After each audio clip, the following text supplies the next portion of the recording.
Good morning, Hastings. It's Wednesday, June 10th, and looking at the river today, you might feel like someone left the humidifier on high. We're looking at a high near 87 degrees, but the real story is the moisture. We've got muggy June air locked in place, bringing a 70% chance of showers and thunderstorms throughout the day. If you're heading out for morning errands on 2nd Street or just a quick I'll run in stop near Levee Park, you need to keep an umbrella within arm's reach, because these storms could bring brief, heavy downpours. Make sure you stay alert for lightning, especially if your day takes you near the river, the local parks, or any wide open fields. And hey, if your patio chair looks a little extra shiny this morning, that's just June adding its own weather polish. Days like today practically demand flexible indoor plants. So while we wait out the rain, let's use the time to look at what this specific day has delivered over the years. This map traces a path from Hastings straight up to Grand Rapids, Minnesota, taking us back to the year 1922. On this day, a girl named Frances Ethel Gum was born in that northern town.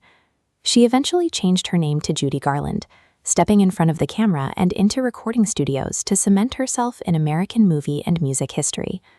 Her massive success turned that small-town origin story into one of Minnesota's most recognizable cultural exports. Our next stop takes us out to Washington, D.C., jumping forward to June 10, 1963.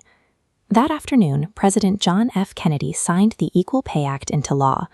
It was drafted to address an undeniable systemic problem across the American economy: wage discrimination based entirely on sex.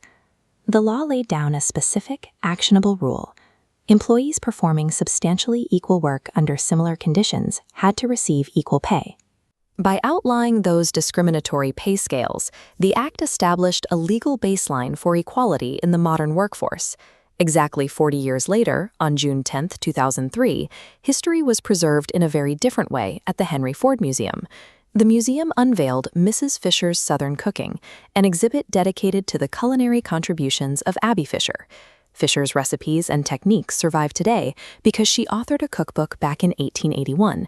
It remains one of the earliest recorded cookbooks by an African-American author, and it is the oldest known cookbook published by a formerly enslaved person. When you put those events side by side, Juneteenth captures a wide spectrum of American history, from massive legislative interventions to the vital preservation of individual voices. But let's step out of the archives and get back to what you need to know in Hastings today. By the late afternoon, that 70% rain chance drops sharply. The shower should taper off mainly before 7 p.m., leaving behind a light westerly wind. This graph tracks our evening temperature, showing the daytime high of 87 falling steadily all the way down to around 60 degrees as the heavy humidity finally breaks. Once that sticky air clears out, those delayed outdoor plans, park practices, and patio dinners are back on the table. Just remember that thunderstorm fronts are volatile. Keep checking official National Weather Service alerts before you head outside. Pack the umbrella for the morning and enjoy the cool down tonight.